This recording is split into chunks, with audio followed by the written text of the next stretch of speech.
Quando você pensa nos filmes de Maze Runner, no que você pensa? Você pensa na era dos filmes distópicos adolescentes, no Dylan O'Brien, naquela franquia em que você assistiu ao primeiro filme, mas não viu os outros? Aposto que poucos de vocês pensam em zumbis. Quando se pensa em zumbis, vem à mente The Walking Dead, Call of Duty, Guerra Mundial Z, Jorge Romero, mas quase nunca Maze Runner. O que é uma pena, porque pro bem ou pro mal, Maze Runner não é apenas uma trilogia subestimada de filmes, como também é uma história de zumbis e de pós-apocalipse subestimada. Maze Runner sempre foi minha favorita dentre as séries distópicas adolescentes, justamente por causa desse motivo. Eu sou um grande fã de zumbis e de história com zumbis, e acho que a trama de Maze Runner, nesse sentido, é muito única. Tão única que o título deste vídeo pode ter confundido algum de vocês, caso vocês nunca tenham visto os filmes ou não os assistam há um bom tempo. Então nesse vídeo vou analisar a história de Maze Runner, seus personagens, o que eu gostei e o que não gostei, porque acho que essa é uma das trilogias de zumbis mais subestimadas já feitas. Então vamos correr pelo labirinto, tomar umas substâncias em uma festa pós-apocalípticas e arriscar a vida de todo mundo para salvar uma única pessoa na última cidade da Terra enquanto falamos de Maze Runner. Maze Runner. Correr ou morrer. O filme começa incrivelmente rápido, você é apresentado ao mundo, aos personagens e ao conceito em questão de segundos. E pelos próximos 30 minutos, mais ou menos, é muita exposição jogada em cima de você. Você aprende a gíria da clareira, os trabalhos das pessoas, nomes, status e sobre o labirinto e o que aparentemente espreita lá dentro à noite. É muito mais dizer do que mostrar nessa primeira meia hora do filme, o que fica um pouco repetitivo e chato depois de um tempo. Mas boa parte disso serve para manter o mistério da trama. Parece que existe nome para tudo, alguns são criativos e outros nem tanto. Primeiro dia, novato? Peraí, corredor? Nós chamamos de verdugos. Se chama transformação. Thomas e o resto dos personagens sabem muito pouco sobre por que tudo isso está acontecendo. Eles simplesmente seguiram suas vidas. A cada mês chega uma nova pessoa com suprimentos, a única saída é pelo labirinto, mas o labirinto muda todas as noites. Só os Maze Runners podem entrar nele e algumas pessoas já estão presas ali há anos. Naturalmente, isso leva a muitas perguntas e vamos recebendo pistas dessas respostas através das visões de Thomas à noite enquanto ele sonha. As visões são quase óbvias demais, revelam muito mais do que precisariam, mas fora isso, acho que a história equilibra bem todos esses elementos. Ela se concentra em contar a história do labirinto, enquanto mantém o foco do espectador no mistério maior. É como se dissesse, eu sei que você tem perguntas, as respostas virão, mas no meio tempo há várias outras coisas a fazer. Os personagens em si são bem definidos, um pouco estereotipados, mas funciona. E é fácil se importar, ou não, com cada um. Da maneira que o filme pretende fazer isso, é claro. Albie é o líder, aquele em que todos confiam, que está ali há mais tempo. Newt é o braço direito, justo e querido por todos. Minho é o cara com mais aura, que não se envolve em brigas e se mantém reservado como corredor, ganhando aquele ar misterioso de anti-herói, meio no estilo Han Solo. Chuck é o alívio cômico, o mais jovem da clareira, que todo mundo gosta, mas também sente pena porque ele é um garoto em meio a todo esse caos e loucura desse filme. O Gally é o valentão, um antagonista que não é feito pra ser simpático, e sinceramente eu não gosto nem um pouco desse cara, velho. Isso nos deixa com Thomas, o protagonista. Aqui ele é aquele típico ponto de inserção para o público, e lembro que até no livro não há descrição de sua aparência, justamente para o leitor poder se imaginar como um herói da história, e isso foi mantido no filme. Nós não sabemos muito sobre o Thomas, mas ele quer respostas, assim como o público. Então é fácil torcer por ele depois de toda a preparação. As apostas aumentam quando Ben ataca Thomas, e aí finalmente vemos algo em vez de apenas ouvirmos falar. Ele foi picado pelas criaturas do labirinto, por isso precisam bani-lo além dos muros. Embora a situação geral já não fosse boa, esse é o primeiro sinal concreto de perigo real dentro da clareira e do labirinto, e mostra que aqueles garotos precisaram tomar decisões difíceis várias vezes. Com poucos corredores disponíveis, Albie vai junto com Minho para mapear o labirinto. Mas quando começa a escurecer, todos se reúnem preocupados que eles não voltem a tempo. A tensão aumenta de novo quando parece que eles não vão conseguir sair e Thomas entra no labirinto para ajudar e acaba preso lá dentro também. O filme faz isso o tempo todo a partir daí. Nos conta como as coisas eram antes e então Thomas quebra as regras diante das novas ameaças. A noite dentro do labirinto é a primeira grande cena do filme. Vemos de perto os monstros do labirinto, os verdugos, que não são simplesmente zumbis ou alienígenas, mas criaturas com pernas mecânicas de aranha. Thomas consegue sobreviver até o amanhecer junto com Minho e Albie, a primeira vez que alguém consegue sobreviver uma noite inteira no labirinto. Então você pensaria que a partir daí as coisas se acalmariam. Talvez todos comecem a olhar para Thomas como um salvador, mas a história segue por outro caminho. Poucos dias após sua chegada, o elevador sobe de novo, trazendo outra pessoa, dessa vez uma garota.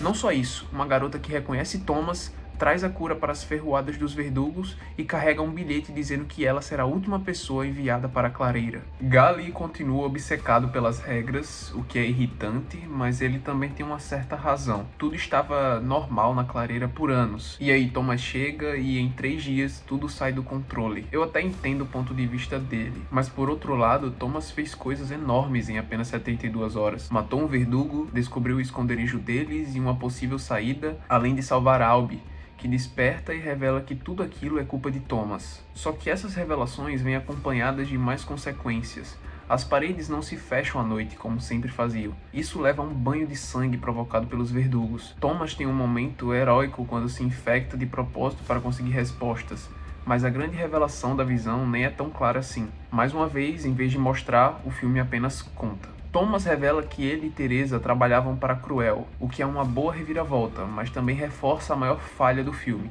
Ele nos conta quase tudo em vez de mostrar. Os sobreviventes se separam. Alguns seguem Thomas para tentar escapar e outros continuam com Gali para sobreviver do jeito antigo. Depois de enfrentarem mais verdugos, finalmente encontram uma saída do labirinto. E o que acontece em seguida? Isso mesmo, mais exposição, com uma mulher em uma gravação explicando que o mundo está em colapso e vive um apocalipse. O grande plot twist final nem mostra nada, apenas mais gente contando coisas em vez de revelar visualmente. Momentos depois, achamos que tudo está bem, que eles escaparam do labirinto, até que Gali, infectado, aparece e acaba matando Chuck por acidente. Eu sempre fico impressionado com a atuação do Dylan O'Brien nessa cena, porque ele lembra a gente que ele é um ator talentoso e que tem um grande potencial. É só ver os outros trabalhos dele, como o filme subestimado Os Horrores de Cadu Lake, de 2024. Esse cara é criminalmente subestimado. O filme termina com um gancho, descobrimos que aquela mulher na verdade não morreu e agora eles estão iniciando a fase 2 de seus planos, com Prova de Fogo, o segundo filme da trilogia. É uma revelação interessante, mesmo que as sequências não tenham seguido a história dos livros tão bem quanto poderiam. Muita gente gosta desse primeiro filme justamente por causa do título e da promessa da trama, Maze Runner, um bando de pessoas correndo em um labirinto. Depois disso, esse conceito meio que desaparece, então acho que é por isso que ele é lembrado com mais carinho, especialmente por ser o mais distopia adolescente da franquia. Mas na real, eu considero esse filme o mais fraco dessa trilogia. Ele fala muito e mostra pouco, e a tentativa de manter a adaptação tão presa no título não funcionou muito bem, na minha opinião. Ainda assim, eu daria uma nota 7 de 10 para esse primeiro filme da trilogia Maze Runner. Maze Runner, Prova de Fogo. Então, uma coisa óbvia que eu preciso comentar logo de cara é que Prova de Fogo é um filme bem diferente de Correr ou Morrer, e A Cura Mortal também é bem diferente dos 2 anteriores. Esses 3 filmes têm um visual e uma sensação muito diferente em termos de tom, propósito e enredo. E para muita gente isso é um problema. Quando você se envolve em um mistério de ficção científica sobre jovens em um labirinto e logo no filme seguinte eles estão lutando contra zumbis no deserto, é compreensível se sentir meio desconectado.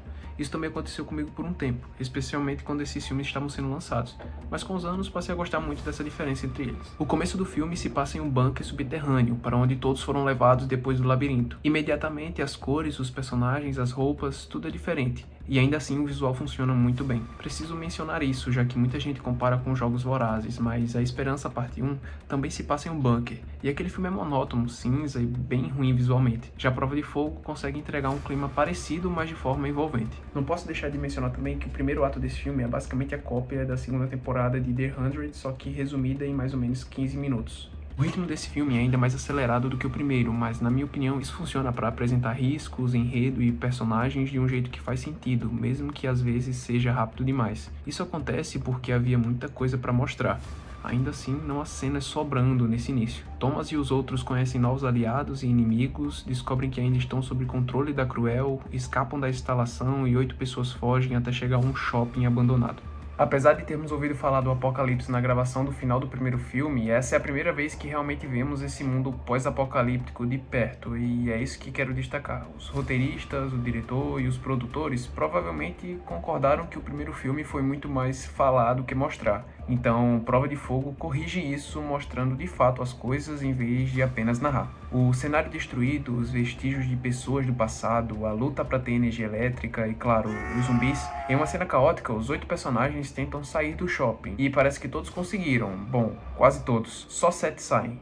E depois o filme nem explica o que aconteceu com o 8º, Outro ponto interessante, os infectados nesse filme são muito parecidos com os de The Last of Us. É uma diferença em relação aos livros, mas engraçado assistir hoje em dia, depois do lançamento da série The Last of Us, e perceber que os zumbis de Prova de Fogo lembram bastante os daquele universo e apareceram antes nas telas. E quer saber de uma coisa? Já analisei muitos filmes de zumbis e acho que Prova de Fogo é melhor que uns 80% deles. Talvez seja por isso que eu gosto tanto, em especial desse. Pode ser um viés meu, já que sou fã de histórias de zumbis, mas acho o Apocalipse retratado aqui mais criativo e interessante do que em muitas produções do gênero em si. Embora a série como um todo foque bastante no espetáculo e nas cenas de ação, também há alguns momentos mais profundos de personagens, como quando Caçarola comenta que não acredita que sente falta da clareira. Isso coloca em perspectiva o quanto a situação atual é pior, mesmo depois de parecer que nada poderia ser pior que o labirinto. Ou ainda no primeiro filme, quando Chuck fala sobre seus pais e como eles devem sentir falta dele, mesmo que ele não saiba nada sobre eles. No terceiro filme também há momentos assim. Essas cenas não são aprofundadas de forma psicológica, não mergulham na mente dos adolescentes, nem no impacto do experimento sobre eles, porque no fim das contas não é esse o tipo de história. Mas esses detalhes são mencionados e trazem reflexões diferentes sobre os personagens e as situações que eles enfrentam. Eu acho que isso contribui bastante para o mundo da trama e nos faz nos importar com eles.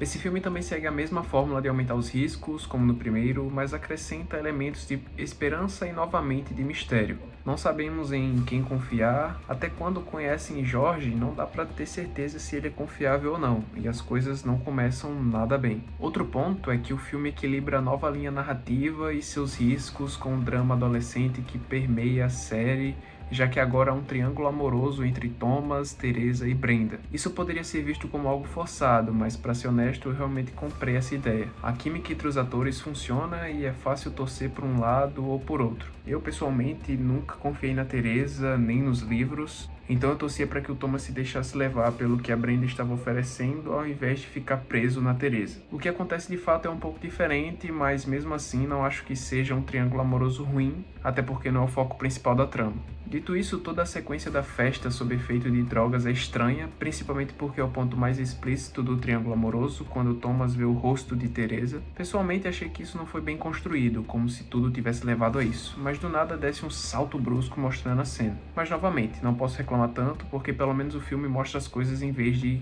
só contá-las. Depois, o filme diminui um pouco o ritmo quando eles chegam à resistência. Acho que houve uma oportunidade perdida de trabalhar melhor isso, mas ainda assim faz sentido para explicar por que Ares estava lá o tempo todo. Isso também aprofunda o mistério da mulher no comando, que sabe quem é Thomas e o que ele fez, além de fortalecer o triângulo amoroso, já que Brenda está infectada e Thomas tenta curá-la. E acaba funcionando. Isso mostra que uma cura realmente é possível nesse mundo. Uma opinião que é meio impopular, eu gosto disso. Já vi tantas histórias de zumbis, principalmente recentemente, em que a cura nem existe ou simplesmente não é mencionada, então é bom finalmente ver um filme de zumbi que trabalha essa ideia. Mas aí chegamos ao terceiro ato e a traição de Teresa, que já era muito esperada. Mesmo sendo telegráfica ao longo de todo o filme, nunca deixa de doer. É como assistir A Vingança dos Sith, torcendo para que o final mude, e nunca muda. Teresa esteve lá o tempo todo. Queremos acreditar que ela está do lado dos sobreviventes, junto com o público, mas não está. É um golpe doloroso toda vez que acontece. A Cruel chega, destrói grande parte da resistência, leva personagens como Minion e Ares e deixa o grupo em pedaços. É um final claramente inspirado em O Império Contra-Ataca, até tirando o personagem do estilo Han Solo no fim, preparando o grupo para ir atrás do Império, quer dizer, da Cruel, no terceiro filme. Esse filme me faz repensar a forma como as pessoas analisam o cinema. Ele não tem boas notas, mas eu gosto bastante. É como quem gosta de Batman vs Superman ou Piratas do Caribe no fim do mundo. Ou você gosta, ou você não gosta. Ou você entende, ou não entende. E com Prova de Fogo, eu entendi. Eu gostei, e então pra mim, é uma nota 8 de 10. Maze Runner, a cura mortal. O final do último filme sendo bem Império Contra-Ataca, a abertura desse filme é bem o retorno de Jedi, com a missão de resgatar os amigos e uma grande sequência de ação de abertura. E essa sequência é realmente muito boa.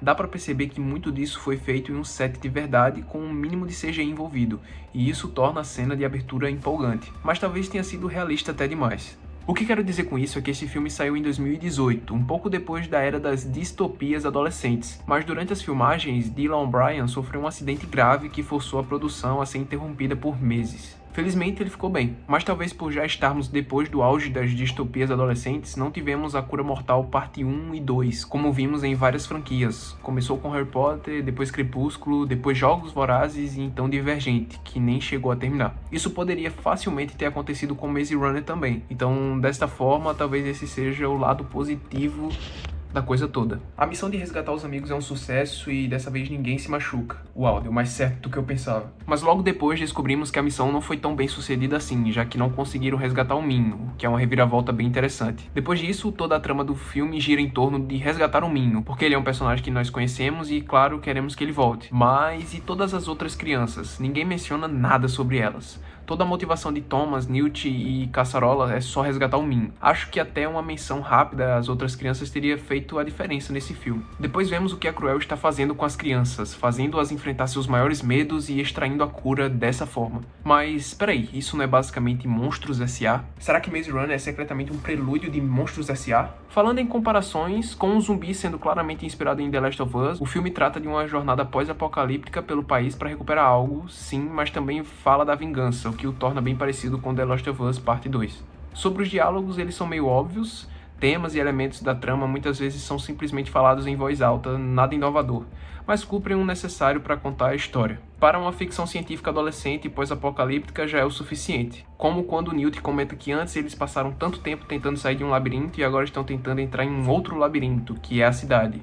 Sim, faz o ciclo temático se fechar, mas não precisava ser dito. Eu já falei antes que eu adoro o visual diferente de cada um dos filmes, mas esse sem dúvidas é o meu preferido. É como aqueles quadros de paletas de cor. A trilogia de Maze Runner é uma das mais visualmente distintas que existem. Se eu mostrasse algumas cenas soltas, muita gente nem diria que são do mesmo universo de tão diferentes. Então o grupo chega aos arredores da cidade, onde outra rebelião está se formando, liderada por Walton Goggins, em seu primeiro papel sem nariz, mas não o último. Essas pessoas querem entrar na última cidade segura da Terra, mas o governo não vai deixar. E a resposta é simples, abrir fogo contra todos eles. E aí temos o retorno de Gally, mais uma reviravolta legal do filme. Dessa vez ele está muito diferente, reconhecendo seus erros, e acaba se tornando parte fundamental do grupo. Já o fato de Newt ter sido infectado adiciona uma nova camada de tensão. Agora não é só resgatar alguém, mas também encontrar a cura, o que de certo modo significa que eles precisam que a Cruel continue suas pesquisas. É uma espada de dois gumes, mas funciona, porque conseguimos entender o ponto da Cruel. As necessidades de poucos contra as necessidades de muitos. Mas espera aí, por que não usaram o sangue de Thomas para salvar o Newt?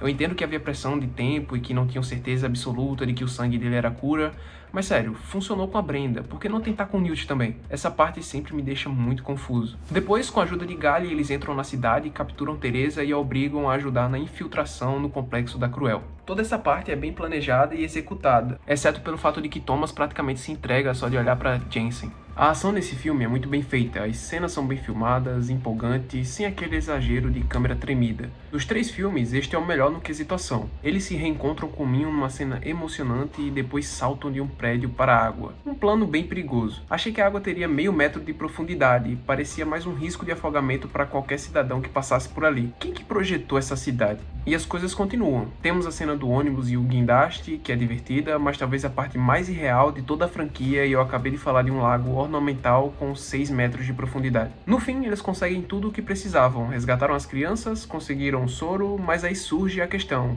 como sair dali? E é quando tudo desanda. A resistência invade a cidade para derrubar a Cruel, mas no processo destrói a última cidade da Terra, transformando o refúgio em um campo de guerra. Para piorar, Teresa descobre que o sangue de Thomas é a cura. Se as coisas tivessem acontecido de forma diferente, tudo poderia ter sido evitado. Nenhum dos lados está 100% certo. A Cruel não deveria sequestrar e torturar crianças, mas a resistência também deveria ter percebido que muitos inocentes morreriam na cidade. E acima de tudo, se a Cruel tivesse simplesmente testado o sangue de todos os funcionários, já teria descoberto a cura no Thomas muito antes. O terceiro ato lembra a 8ª temporada de Game of Thrones, mas de um jeito bom. Os vilões caem, mas a que custo? É um final trágico, marcado pela morte do Newt. O filme até toca nesse tema, mas sem se aprofundar tanto. Mostrar mais civis sofrendo ou até zumbis entrando na cidade teria deixado esse impacto mais forte. Falando no Newt e outros personagens secundários, sim, a morte dele é triste, mas fora o tempo de tela, não nos dão muitos motivos para realmente nos importarmos. O mesmo vale para Minho, Caçarola e outros. Eu disse que Minho é como o Han Solo do grupo, mas isso é só no arquétipo. Ele não tem realmente uma personalidade definida. Quanto a Thomas e Teresa, até o final eu não compro esse romance. Eles só se beijam quando estão prestes a morrer. Ficou muito forçado. No final, o Jensen é só mais um vilão decepcionante, ele só queria o poder. É praticamente o papel que ele fez em Mindinho lá em Game of Thrones, só que em outro filme. Ava Page, pelo menos, acreditava no que fazia, que os fins justificam os meios, mas Jensen só queria ser o mais poderoso. O final é bem mais ou menos, eles escapam e encontram uma nova Terra, mas perdem muitos no caminho e não conseguem salvar o mundo. Thomas até reflete sobre isso. Apesar das falhas, A Cura Mortal pode ser a história mais sólida dos 3 filmes.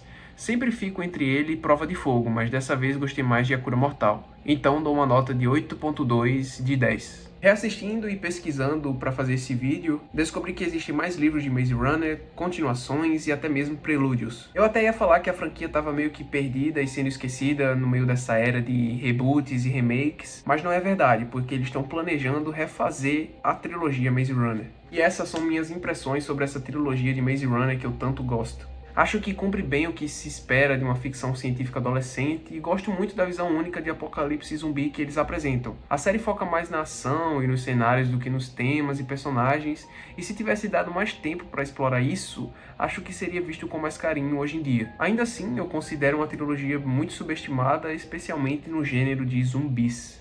Deixe sua opinião nos comentários e me diga se você gostaria de ver um remake dessa trilogia ou continuações, já que se passaram muitos anos desde o último lançamento de Maze Runner. Se você gostou do vídeo, deixa o like, se inscreve e me apoia nesse primeiro vídeo do canal. Valeu!